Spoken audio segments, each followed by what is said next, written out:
اب میں نے اسے ایک ملین دوائی دے کے اس کو گھر بھیج دیا، بولا دودھ پینا ہے آپ نے۔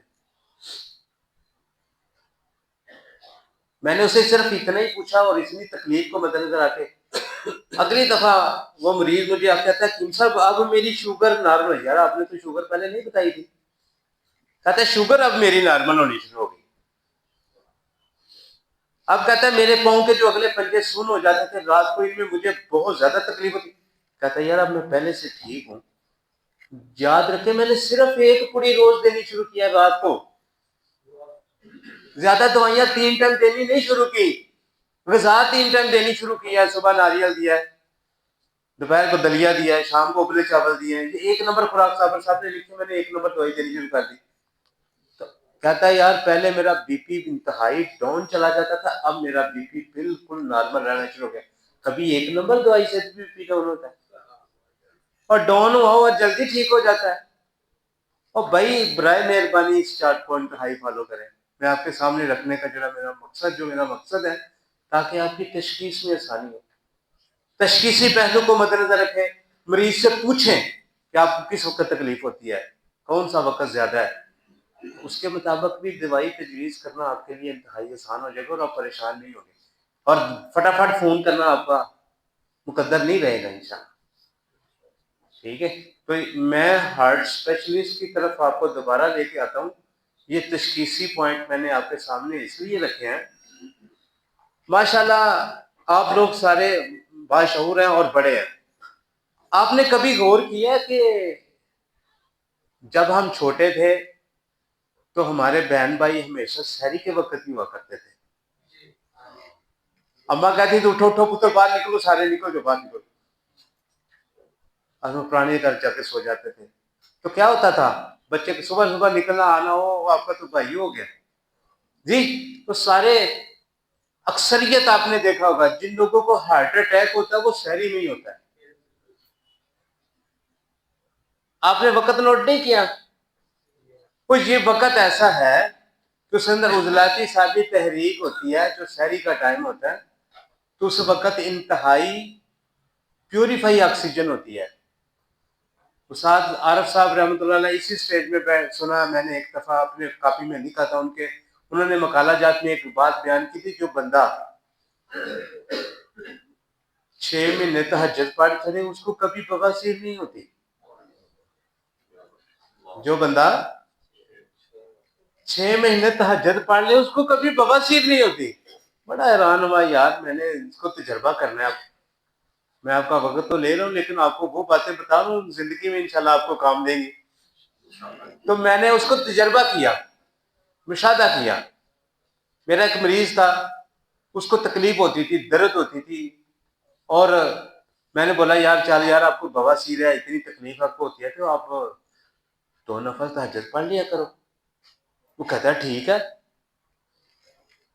وہ 6 مہینے سال وہ تہجد نہیں اس نے چھوڑی، اس کی عادت بن گئی۔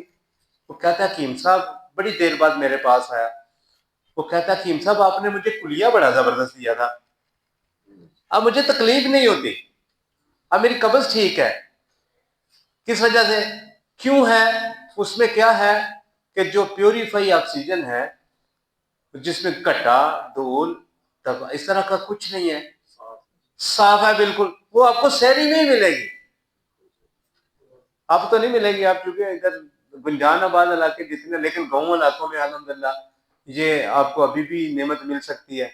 ٹھیک ہے، لیکن واقعی تہجد پڑھنے والا جو سحری کو اٹھنے والا، اس میں لاجک کیا ہے؟ اس میں لاجک یہ ہے کہ آپ کا وقت رات 12 بجے سے 4 بجے تک کا جو ٹائم ہے وہ عضلاتی سابی تحریک کی طرف بہترین رہنمائی کرتا ہوگا۔ اس وقت جسم کے اندر جتنی سستی تھکاوٹ ہوتی ہے، انسان اس کو جب اٹھ جاتا ہے، اٹھنے کے بعد اپنی حرکت میں آ جاتا ہے تو عضلاتی گودی تحریک تک مکمل ہو جاتا ہے۔ عضلاتی گودی میں مسے نہیں رہتے، موقع نہیں رہتے، قبض نہیں ہوتی، حرکت اندڑیوں کی بڑھ جاتی ہے، سوزش اتر جاتی ہے، گیس ختم ہو جاتی ہے اس بندے کی۔ یاد رکھیں کہ جس کی گیس ختم ہو جائے کبھی اس کو بھی بواسیر رہتی ہے۔ بات سمجھنے والی۔ صابر صاحب استاد صاحب کی میں نے بات کو بہت پرکھا، بڑی دفعہ میں نے تجربہ کیا، بہت سے لوگوں کو میں نے تہجد کی طرف لگایا، تو میں نے بولا یار آپ کو بواسیر کا آرام بھی تہجد میں آئے گا.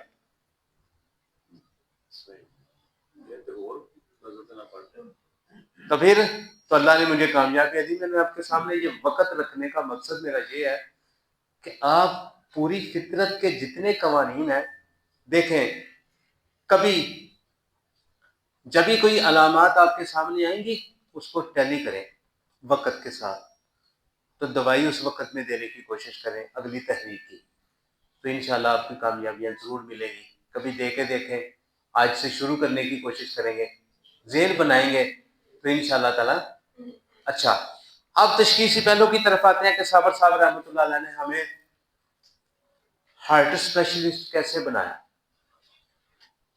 میں نے نوٹڈ کیا ہے الحمدللہ. میں ایک دن بیٹھ کے پورے جو میرا مریض ٹھیک ہو جاتا ہے میں اس کو ایک لکیر لگاتا ہوں کہ یہ میرا مریض ٹھیک ہو گیا. اس کی پرچی رپورٹیں وغیرہ کچھ سنبھالنے کی کوشش کر رہا ہوں میں. تو 70 کے قریب جن لوگوں کو بیٹری ڈالنے کی تکلیف تھی اللہ نے صحت دی ہے.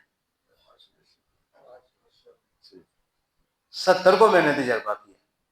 70 لوگ ہیں، میں ان دکھا سکتا ہوں، ساری تکلیف آپ کے سامنے رکھ سکتا ہوں. جو ان کے قوان جو ان کو میں نے یہ نہیں کہ آپ کو یہ ہوتا ہے، نہیں ان کی بات سنی ہے. آپ بھی بات سننے کا حوصلہ رکھیں. حکیم بنیں گے جب ہمیں سارا کچھ آ جائے گا. ٹھیک ہے. تو 70 کے قریب لوگوں کو میں نے بیٹری والے مریضوں کا علاج کیا. میں نے 3 نمبر میں ہی ہے، 2 نمبر میں ہی ہے، اس سے زیادہ میں نے نہیں دوائی دی. جوارش اناری زندہ باد، جوار شملی زندہ باد، 2 مسل زندہ باد، 3 مسل زندہ باد. آپ معمولی نہ سمجھیں. جیسے ہی آپ دل کی کوئی مرض سننے کی سوچ کرتے ہیں، لہسن اجوین زعفران تو ہر بندے نے بنا کے رکھا ہے، شمال صاحب نے نہیں بنا رکھا ہے. دینا کب ہے یاد رکھیں. یہ ڈاکٹری جتنی ہے نا، ڈاکٹر حضرات جتنے ہیں، انہوں کی جب بھی اب کبھی کوئی کتاب بک اٹھا کے دیکھیں گے نا تو آپ کو صرف اور صرف یہ ساری علامات نظر آئیں گی. انہوں نے لکھا کارونری آرٹری ڈیزیز، شریانوں کی بندش. اور شریان دل کے ساتھ تعلق رکھنے والی ہے. کس کے ساتھ؟ صابر صاحب مبادیات طب کے اندر لکھتے ہیں، دل کی تشریح کرتے ہوئے نبض سے پہلے صابر صاحب اس کی تشریح کرتے ہوئے لکھتے ہیں، کہتے ہیں کہ جس طرح کا سٹرکچر دل کا ویسے ہی شریان کا ہے. جس طرح کا دل کا سٹرکچر ہے، یعنی جن چیزوں سے یہ مل کے بنا ہے، اسی طرح شریان ہے. عضلاتی صابی یا عضلاتی غدی، یہ 2 ہی تحریک ہمارے سامنے ہیں. جب ہی آپ کے سامنے شریانوں کی کہیں بندش آئے گی، شریانوں کے اندر کسی قسم کی کوئی رکاوٹ آئے گی تو ہارٹ اٹیک ہوگا. ٹھیک ہے. انجائنا درد آئے گی، چلنے سے ہوگی، کسی طرح کی شکل میں آئے گی. لیکن ان تینوں کے ساتھ آپ جب بھی شریانوں کی طرف آپ کی شریان بند ہے جی، شریان بند ہے جی، شریان بند ہے، تو شریان بند بھائی کہاں ہوتی ہے؟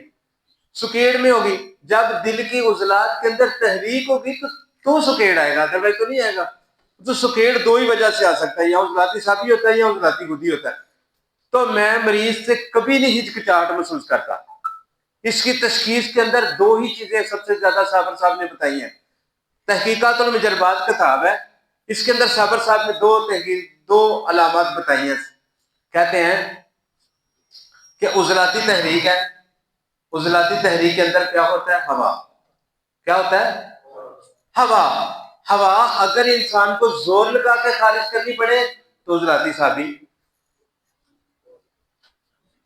اب مجھے کوئی پریشانی نہیں ہے، میں مریض کو پوچھوں گا ہر لحاظ سے، اس کو جس کو زور لگا کے ہوا کا خارج کرنا پڑے اس کو عضلاتی صابی تحریک ہے. بہت اچھا. اگر ہوا مسلسل بڑی آسانی سے لمبی خارج ہوتی ہے تو یہ عضلاتی غدی تحریک ہے. 2 ہی تحریک ہے، شریانے بند ہو، ہارٹ اٹیک ہو، آپ کسی شکل میں بھی انجائنا کی تکلیف ہو، آپ ان 3 چیزوں کو تشخیص کے اندر سب سے زیادہ کس کو مد نظر رکھیں گے؟ ہوا کو.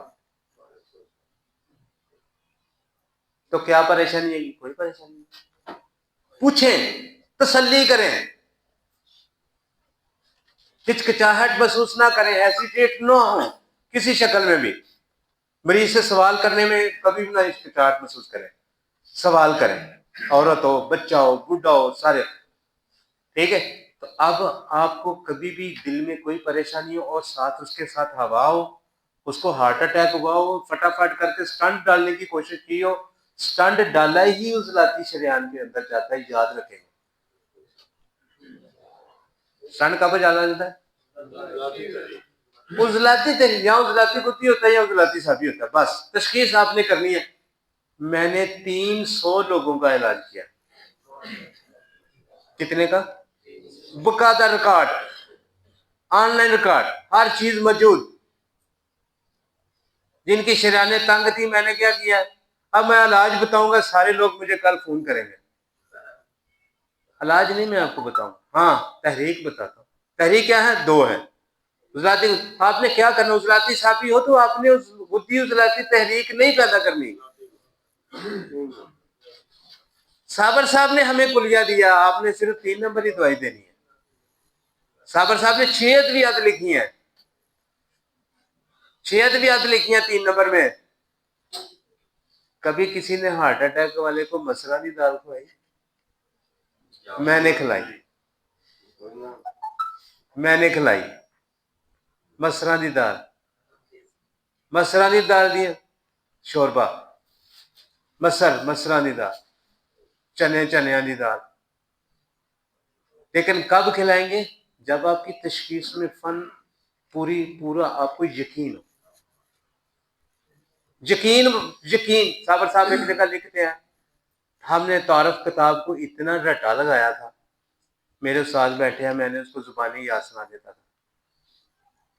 صابر صاحب تعارف کتاب کے اندر اپنی ایک خوبی بیان کرتے ہیں، جہاں لکھا ہو نا کہ نظریہ مفروضات کی خوبیاں، اس کے اندر لکھا ہے کہ تشخیص آسان ہو جاتی ہے،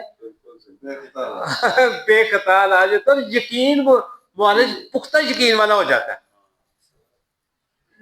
اور یار واقعی ہو جاتا ہے.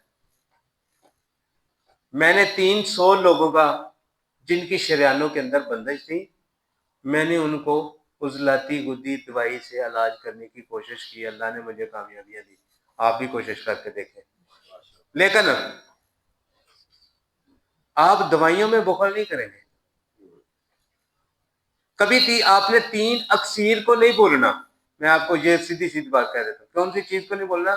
اس کے اندر شنگرف ہے، پورا ہفتہ میں نے رگڑائی کر کے شنگرف کو میں نے اس کو شامل کرنا ہے، اور شنگرف کو میں نے کوار گندل کے اندر رگڑائی کرنی ہے اس کی. پھر میں نے علیحدہ سے اس کو منبکی کو بریک کرنا ہے. دو ہی چیزیں اس میں، چوتھی آئی نہیں، تیسری کوئی بھی نہیں جی. مربکی اور شنگرف 2 چیزیں یاد رکھیں. یہ ہر بندہ جو ہے نا اس کو بنا نہیں سکتا. محنت نہیں کرے گا تو دوائی نہ بنائے. صابر صاحب کو قصوروار نہ ٹھہرائے، پھر رزلٹ آپ کو بہت برا آئے گا. اور دوائی کس وقت دینی ہے وہ میں نے چارٹ آپ کے سامنے آج رکھ دیا. اکثیر دوائی ایک وقت میں، صابر صاحب کہتے ایک رتی دوائی دیو بس. میں نے منقے رکھے تھے، منقے کا بیج نکالو، اکثیر اس میں رکھو، وہ منقے ساتھ دیتا تھا بس. کتنی دوائی دینی؟ ایک منقہ روز. بڑی دوائی ہے، بہت بڑی دوائی ہے. ٹھیک ہے؟ دل کی درد ہو اور اکثیر کام نہ کرے، چیلنج ہے بھائی، چیلنج ہے بھائی. کوشش کر کے دیکھیں، چیلنج کر کے دیکھیں. نہیں یار میں نے اپنے کوشش نہیں نا، اب مجھے آپ نے جو دے دیا وہ میں نے چھوڑ دیا. اچھا جی، یہ عضلاتی صافی تحریک صابر صاحب نے صفحہ 171 کے اوپر لکھے ہوئے ہیں. جا رہے ہماری تشخیص، ہماری اناٹمی، ہماری فزیالوجی